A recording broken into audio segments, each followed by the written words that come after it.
asalaamaaleykum mbokk yi dal leen ak jàmm ci xibaaru météo yi li ci gën a fës nag di tàngaay gu tar goo xam ne ñu ngi ko doon nemmeeku fan yi weesu mun naa ne sax semaine yi weesu yëpp ci biir dëkk bi dana fi desani nag ci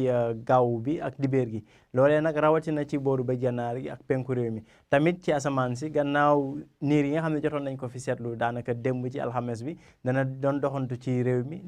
bi paa nag asamaan si dana leer bu baax jëm nag ci weekend bi mu njàllee ci leeral xibaar yi jàmbale ci masat bi niñ ko waxee léegi asamaan si dana leer bu baax rawatina ci bëj gànnaar diggu réew ba ci bëj saalum bi fudul nag boru Kédougou foofu danañ fa am yenn saay ay niir yu fay doxantu mu jàllee ci prévision guddik tey gi nag niñ ko seetloo fan yi yëpp température dana dal bu baax ci côte bi rawatina diggante Mbuur jëm ba booru Ndar température yi nag fa muy gën a dalee mooy Thiès ñu ngi fay yaakaar fukki degré ak juróom-ñett muy température bi gën a dal ci guddik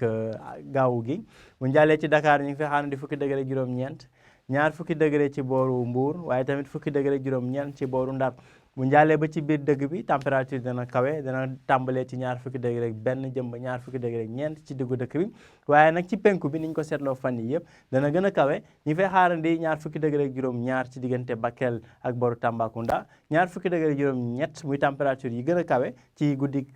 tey gile ñu ngi koy xaarandi booru Kédougou ak booru Matam mu jàllee nag ba ëllëg ci gaaw bi niñ ko seetloo ci fan yii yëpp asamaan si dana leer bu baax jant bi moo fi gën a fës lu dul nag foo xam ne ci booru bëj Saalum bi la rawatina booru Kédougou dinañ fa am ay niir yu fay doxantu température yi nag daanaka mën nañ leen na woon fa woon température bi dana dal bu baax ci booru Ndakaaru dinañ fa xaar ne ñaar fukki degré ak juróom ci Ndakaaru waaye nag buñ jàllee ci biir dëkk bi nu ñu gën a xuus muy gën a tàng tàmbalee nag ci booru Thiès ñu ngi fay xaarandi fanweeri degré benn diggante Thiès jëm nag Ndar ñu ngi fay xaarandi fanweeri degré benn ba léegi fanweeri degré juróom-ñaar ci booru Mbuur bu njaalee nag ba ci diggu dëkk bi température dana dalee ci ñeent fukki degré jëm ba ñeent fukki degré ñett diggante Diourbel Fatick Kaolack ak Kaffrine bu njaalee nag ci bi penku bi xam ne niñ ko seetloo ci guddi gi ci bëccëg gi tam noonu lay demee tàngaay bi foofu lay gën a tare ñi ngi xaarandi ñeent fukki degré ñett ci booru Bakel waaye tamit ñeenti fukki degré ak ñeent ci booru Matam donc Matam buñ ko seetloo foofu la tàngaay bi di gën a tare mbokk yi nag mu doon loo xam ne daanaka ci semaine bi yëpp buñ ko seetloo